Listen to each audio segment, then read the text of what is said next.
The pace of activity continues to mount here at Fair Park as opening day of the 1969... Located just east of downtown Dallas, Fair Park is a 277-acre city-owned site, home to the State Fair of Texas since the 1880s. The State Fair may evoke images of its iconic Texas-sized Ferris wheel, corny dogs, and of course, Big Tex. But dig a little deeper into the story of Fair Park, and reality is much heavier. Its history is tightly interwoven with Confederate soldiers, the KKK, civil rights activists, and the Black Power movement in Dallas. We had the largest Klan chapter in America. Fair Park was an epicenter of racial politics throughout the city of Dallas. Many of our movements in this city came from this part of town, South Dallas proper. Before there was a Cotton Bowl, cotton, as the phrase goes, was king here in Dallas. According to scholars, by 1900, Dallas was the largest inland port for cotton. The culture of slaveholding in the Confederacy is interwoven into Fair Park's history, as William Gaston, a Confederate soldier, once owned the land the fair occupies today. The fallacy of white supremacy reemerged in the 1920s, thanks largely to the film, The Birth of a Nation. And this is a mainstream film, portrayed the Klan as heroes that saved the South from corruption and the rape by African-American soldiers in the Union Army. Texas audiences stood up, gave standing ovations to the film. The Birth of a Nation, which was even screened at the White House, sparked the rebirth of the Ku Klux Klan, and the Dallas mainstream embraced this terrorist group. We had the largest Klan chapter in America. So you got the policemen who wear the police uniforms in the daytime, and the Klan, and the judges were in the Klan, all of the attorneys, the ministers were all members of chapter number 66. With the help of the State Fair of Texas, the size of the Klan's Chapter 66 grew. The Klan held the largest single initiation day in its history here in Dallas. Their numbers increased to 13,000, which represented about 1 out of every 3 eligible men in the city. It was the highest membership per capita in the nation. My friends of Texas, I have come here today to bear the tribute of the nation to you on your 100th birthday. See, in 1936, Texas was celebrating its 100th birthday. And there was a big debate on where the centennial was going to be held. So Houston said, we should get the centennial. We're the largest city. And they say, well, Dallas, what have y'all got? And R.L. Thornton says, well, we've got the State Fair of Texas, and we got a suitcase full of money. And they says, sounds good to us. Securing the centennial put a national spotlight on the growing city of Dallas. This great centennial exposition is not for Texas alone. It is for the people of all the other 47 states as well.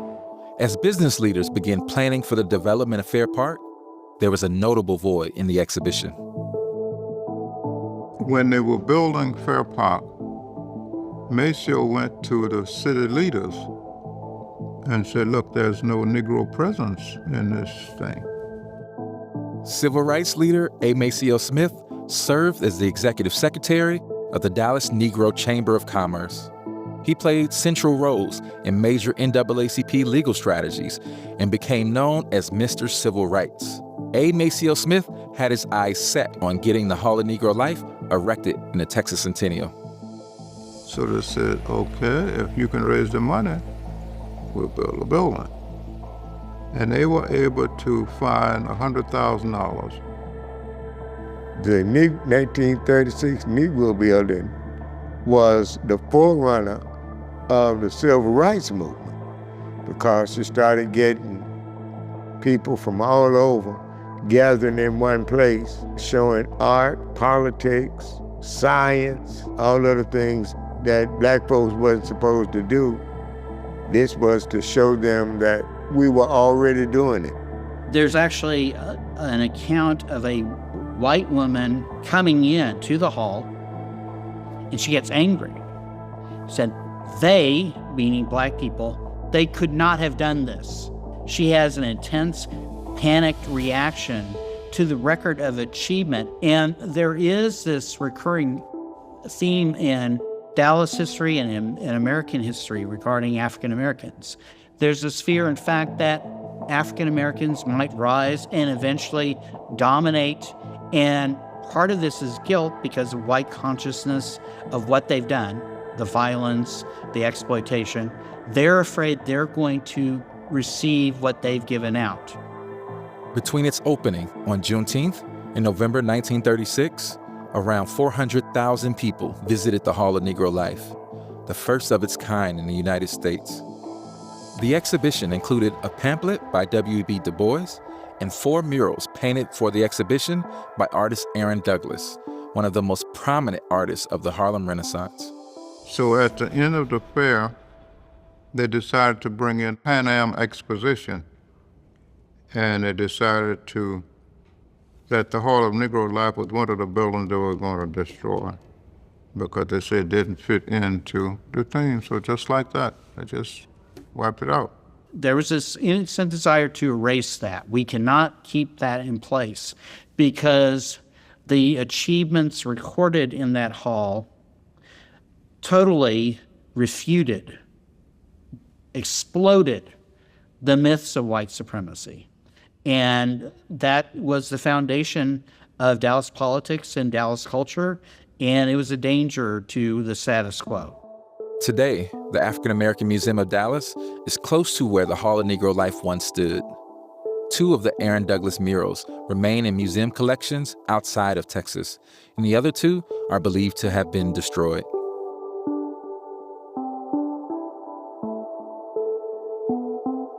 Following the demolition of the state's recognition to the accomplishments of African Americans, Fair Park, like the rest of Dallas, remains segregated with only one day black people could attend, Negro Achievement Day. When I was a kid growing up, we came to the Fair Park one day of the year, and that was Negro Day. And Negro Day is all of the Negroes from the state of Texas could come to the great state fair of Texas. They used to let the school kids out for the day to come to the fair. We didn't know that it was really the wrong thing to do because we always had fun. That was our day. Juanita Craft saw things differently. The organizing icon is known for her work with the NAACP, helping to launch more than 180 youth chapters around the country. Here in Dallas, she's especially known for her work with youth, training up an army of young black and brown leaders known as the Craft Kids. They were instrumental in pushing for desegregation across the city, including the State Fair of Texas. My mother is what really, first and foremost, inspired me to be involved, because she is the one who ensured that my sister and I went to the NAACP Youth Council, and that was under the leadership of Mrs. Craft. So that's really where my training started. That's where I received some training and civil disobedience and protesting, etc. Juanita Craft and another lady named Minnie Flanagan decided that the state fair was being unfair. And so they decided that they would boycott Negro Day. They wouldn't come to the fair. The one thing that was clear was the sadness in losing the neighborhood, sadness of losing those kind of family ties, and were saddened by its demise, and also were willing to fight for portions of it if they could still. Little Mexico, Once a vibrant community rich in family, culture, and tradition, its history echoes themes the country grapples with today. Refugees seeking a better life. They face discrimination, oppression, and even murder at the hands of police officers. People disappearing, finding bodies in the Trinity River. The last time they were seen were the police officers. I remember some guy picked up a newsstand and threw it. Then the pillaging started. Yesterday's outbreak left a trail of destruction up and down Main and Commerce Street. Little remains of the area's largest barrio, but its story cannot be forgotten. We had a big influx of Mexican Americans coming out of Mexico during the Mexican Revolution. In 1910, the Mexican Revolution began.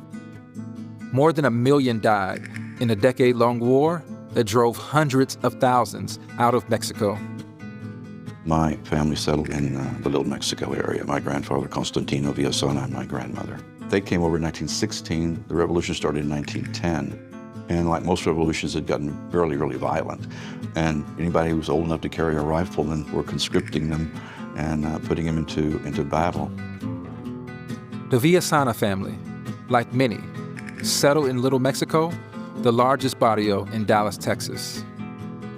Before it was known as Little Mexico, the area was predominantly Jewish and was called Little Jerusalem.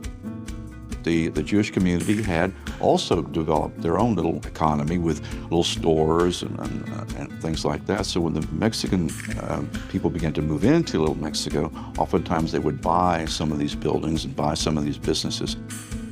Little Mexico gained popularity thanks to the railway, which not only served as a direct line away from the violence, but was a source of employment. Soon, word spread that Dallas had a growing community of Mexican Americans, ideal for migrants looking for a new home with reminders of the old. It was just a great community with lots of shops and cafes and cantinas and bowling alleys and barbershops, hairdressers, all kinds of bakeries and tortillerias. So it was not a large area, but it had everything in it pretty much. Really wanted, if you were involved in the Mexican culture. There was a boxing club there. That's where I learned how to box, learned how to play baseball, and learned how to box there. The celebrations of food was just incredible. The comradeship of kids coming together. By the 1930s, just 2 decades after the start of the Mexican Revolution, Little Mexico's population had grown to 15,000. Still, it looked more like a small rural town than the bustling urban center it is today. And in the early part of the existence of the barrio, the streets were not paved, there was no sidewalks, very little infrastructure at all. And of course, Pike Park, that was another big community center. You had people from all the barrios going into Pike Park. Pike Park was the city's first public green space north of downtown, established in 1913. Although it was in the heart of Dallas's largest Mexican-American community, the park was segregated, falling in line with other racist policies seen around the city. They used to tell the Mexican kids that they couldn't come into the pool at Pike Park until the very end of the day. Then they could be the last kids to swim in the pool. So the water was, this is before they had all those automatic cleanings. The water's not that great. And then the kids would have to clean the pool for the next day. So when white children came to play, they would have clean new water untouched by Mexican skin. Policies like that illustrate a long-standing sentiment in Dallas aimed at people of Mexican descent, a prejudice that shaped activists in the barrio like Pancho Medrano. He was a force to be reckoned with. He was very much a great leader in Dallas. Born and raised in Little Mexico, Pancho Medrano is arguably the most iconic leader to emerge from the community. His influence carried on in Dallas for generations, expanding throughout the state and country. When he was working, he was approached by a union member, and the union member said, hey, we're getting paid X amount of money, they're treating us this way, it's not right, here's a pamphlet, join the union. So he started getting really involved in unions. Identifying as a Chicano, his focus expanded beyond labor rights to broader issues of discrimination. And as more and more Mexican Americans in Dallas fell victim to police brutality, Medrano and other civil rights leaders took action. Unfortunately, there had been police killings of citizens in Little Mexico as long back as when I was doing research for my book, people talked about, and it was not a Friday night where, if you didn't get stopped by the cops. I don't think it's possible to really know and understand the history and growth of the city of Dallas and the development of the city of Dallas without knowing the story of Santos Rodriguez and the Little Mexico barrio. The death story of a 12-year-old Dallas boy began here at the FINA service station on Cedar Springs. 2 boys were spotted breaking into the back window of the service station. $8 in cash was missing from a pried-open cigarette machine inside the station. 2 officers picked up 12-year-old Santos Rodriguez and his 13-year-old brother David at their nearby residence 6 blocks away and brought them back here to the scene of the burglary for questioning. While the handcuffed boys were sitting inside the car, Officer Darrell L. Kane pointed his .357 Magnum at Santos' head in an attempt to make him answer questions about the burglary.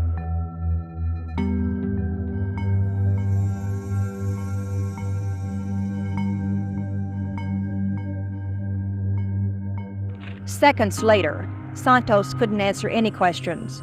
He was dead, with a bullet in the left temple. Of course, the unanswered question in everybody's mind is why? Why did a Dallas police officer point his pistol at a youngster's head? Why does 12-year-old Santos Rodriguez have to be dead? It shows us a lot about, police activity in the 70s. It shows us a lot about the political activities that were happening here. It shows us a lot about community responses, community activism.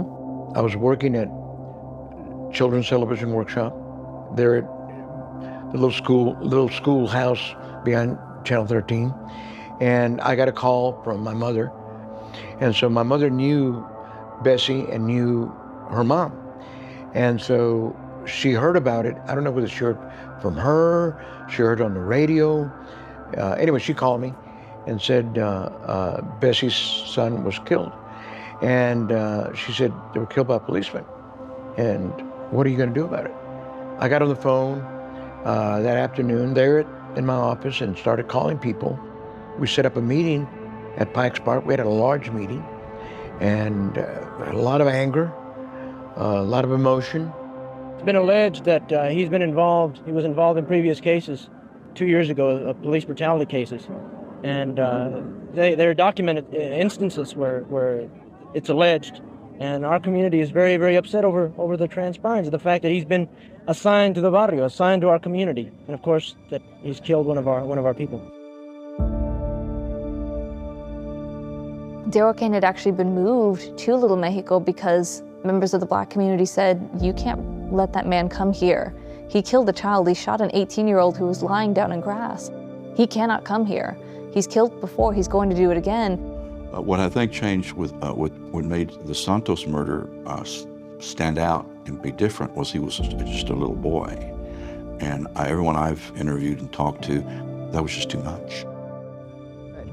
We're here to get organized in terms of what are we going to do as a group of people, Chicanos in this area, all over the city. That they had never been exposed to like they told on this little child today. Now, when they get to where they abuse of children, it is time that we unite and we go before the city council and take some type of positive action. It was hot, July, in the afternoon. We gathered at Kennedy Plaza, and myself, Reverend Sanchez, Reverend Arguijo, Tino Ramirez, group of the Brown Berets.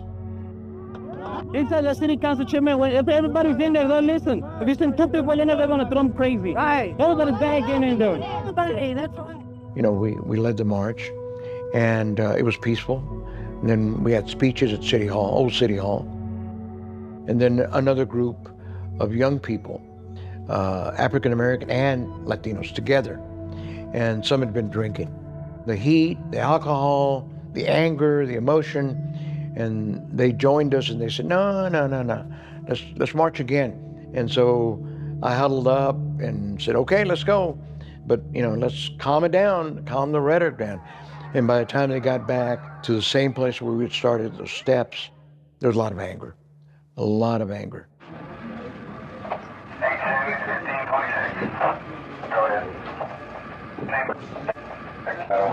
We had an arrangement with Chief Dyson not to have the tax squad visible at all. They were behind the library. And I remember some guy picked up a newsstand and threw it into the window of the liquor store. Then the pillaging started. 1975 marked a significant chapter in Southeast Asia. The fall of Saigon, which signified the end of the Vietnam War, and the start of a 4-year genocide carried out by the Khmer Rouge regime in neighboring Cambodia. There they faced starvation, forced labor, torture, and other forms of violence. Women and children weren't spared. I just remember the stories that my older sister would tell me, and she would tell me, when we were captured, the things that she would see is they would just kill this little girl right in front of her because she took a cucumber. She was probably 3 or 4 years old. You got to work from 6 in the morning until 6 at night. If you don't do what they tell you to do, they will kill you. The turmoil sparked a large-scale migration of refugees from Vietnam, Laos, and Cambodia into the United States from the mid-70s until the mid-90s. Dallas was one of 10 U.S. cities to serve as a relocation site for those fleeing the violence. In 10 years, the Dallas area's Southeast Asian community has swelled to 30,000, nearly 1/3 of the state's Southeast Asian population. For many, their introduction to life in the United States began here, in this 1-mile square block of East Dallas that became widely known as Little Asia.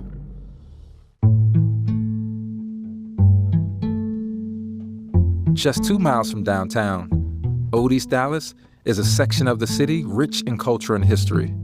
Before it was part of the city, this 1,400-acre triangle of land known as East Dallas was its own thriving town, known for its posh events and upscale homes.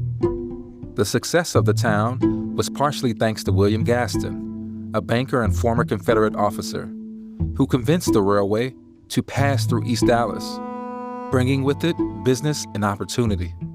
The allure of this booming town caught the eye of its neighbor, and in 1890, Dallas annexed East Dallas, a move that made it the largest city in Texas at the time. Decades later, East Dallas will become home to relocated Southeast Asian refugees. 4,000 Southeast Asians, most of them Cambodian, live in a 1 square mile area dubbed Little Asia. So the neighborhood was not as what the movies would say. It's a friendly neighborhood. It really wasn't. You really have to watch your back. Shantita, or Tita, and her family were featured in the 1986 Kera documentary, Starting Over in America, a film on struggles the refugees in East Dallas faced. Though pockets of the legacy wealth from Old East Dallas remain today, the reality for the refugee community was a much different picture. Tita is just an infant here, but she and her brother Vanny remember the area well. It is scary because you hear there was a shooting here, there was a fight there was a kidnap here. So I'm I don't know if I want to go outside anymore. But walking to school every day, it toughened me up because I'm familiar with the neighborhood at that point, yeah. At the time, the Dallas Morning News reported that the crime rate in the East Dallas neighborhood was 2.5 times the rate of the rest of the city. Refugees were often targets of crime due to the language barrier and a mistrust of police. When I first got to the United States, I saw the police because they wearing black. It looked like Khmer Rouge. I was scared. When I saw them, I kind of run and hide. But take me at least 10, 15 years to feel like, okay, it's normal life there. Even with the high number of crimes, the neighborhood was a refuge compared to the atrocities they escaped. Under the Khmer Rouge, an estimated 1.5 to 3 million Cambodians were murdered in the span of 4 years. Those who could fled to neighboring Thailand, often leaving behind children and other family in the chaos of war. refugee camps were established along the Thai border, a temporary solution for an overwhelming problem. This wooden bridge marks the arrival of these Kampuchean refugees into Thailand. Less than an hour away by bus, Kawidang camp offers a temporary refuge from the continuing conflict along the Kampuchean border. Oh yeah, very, very hard. When we live in the camp, we try to survive day by day. And food, we don't have much food.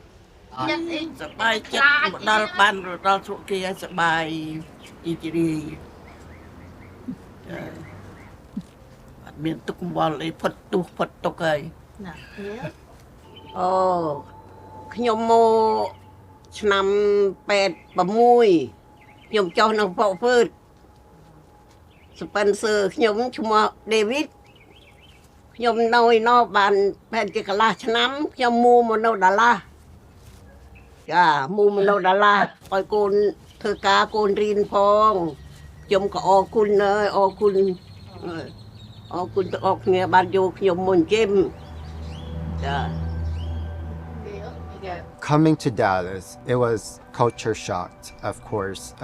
It was different from how they lived back then, you know, living in a hut or in a tent when they were in Thailand during the refugee camp. But it was a culture shock when they arrived here. That was difficult. We didn't have any transportation, so going to the store or doing laundry is all by foot. Starting over in the United States meant acclimating to an entirely different experience. From cooking with gas stoves to learning the language, every faction of this life was foreign. You turn this knob down to make it less hot. See, it's just like taking some wood out of your fire back home. And while their life in Cambodia was behind them, it was far from forgotten. Is this where you take a bath? You can see the sadness in her face, but she didn't really talk about it. She would sit there and talk about like, oh, I remember your sister and my sister, we ended up leaving her behind. We had to leave her behind, so I didn't grow up with her. I didn't even know anything about her. And she was like, your sister, you know, she used to help me and my garden, you know, we had at home, or the rice paddies. They would, you know, have their rice paddies, and that was what they did every day. And of course, their backyard garden. Gardening. It was a skill that many Cambodians brought with them to the States. Back home, it was a source of income and food, a way of life. Soon, an organized initiative blossomed in the heart of their neighborhood.